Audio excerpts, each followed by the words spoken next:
Welcome to our refreshing thought from the Word of God, and would like to just speak about something that maybe secretly, but most of us have asked of ourselves, or maybe are asking of ourselves a lot, and it is whether I am more than what I can add to the picture, whether I am more than what I can produce.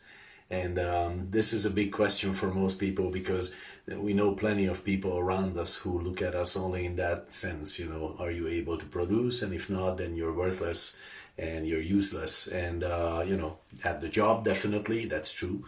God forbid that in your family would think that way, but sadly, sometimes it's the case. And then really God forbid that your church would think that way, but it could happen also, sadly, because we're people and we make stupid mistakes and we treat each other in stupid ways.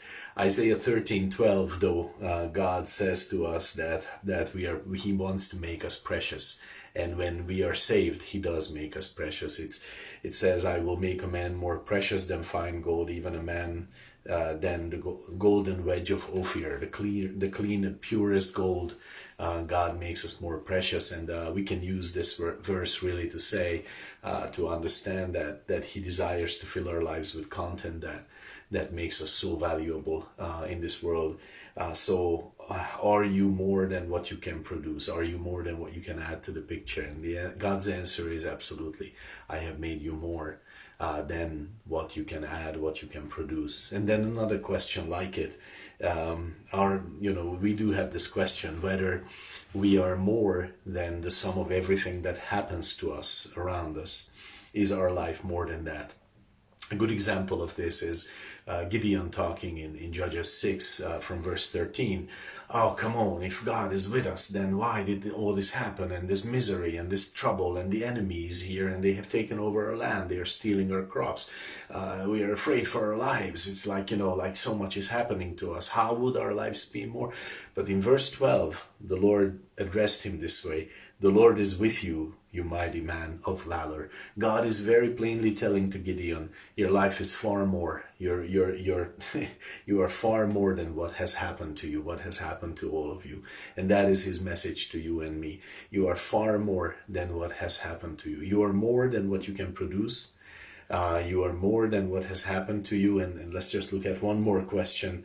And this is a question also when we look in the mirror in the mornings, and maybe you did that already now. The question is this: whether what I see in myself is really the end of me. Is that how far I go? Is that how far my abilities go? Is that how far my life goes? And people deal with this in different ways. One is people daydream about their great abilities. They imagine stories about where they are superhuman somehow. And why is that? Because we would like to be more than what we are, than what we can see in the mirror, what we can see in ourselves. Our lives is it more? And we ask that question, and God answers that not with a daydream, but he says in 1 John 3:2, when he, that is Jesus, shall appear, we shall be like him, for we shall see him as he is. This means that yes, you do have more in you than what you think. You are more than what you see in yourself. What did we say? You're more than what you can produce.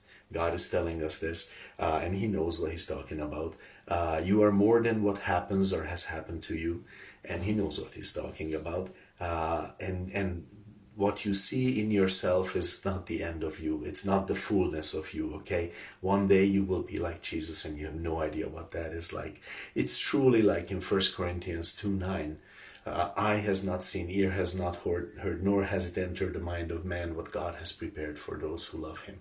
God has prepared beautiful things for you. You are so much more than what you would think of yourself, than how you would appreciate yourself, than how your circumstances would define you. Your life is so much more. Don't allow ever to be robbed of you, that to be taken of you, but just stick to the Word of God and the riches of what God has given you and who he has made you. God bless you this day. Hope to see you soon again.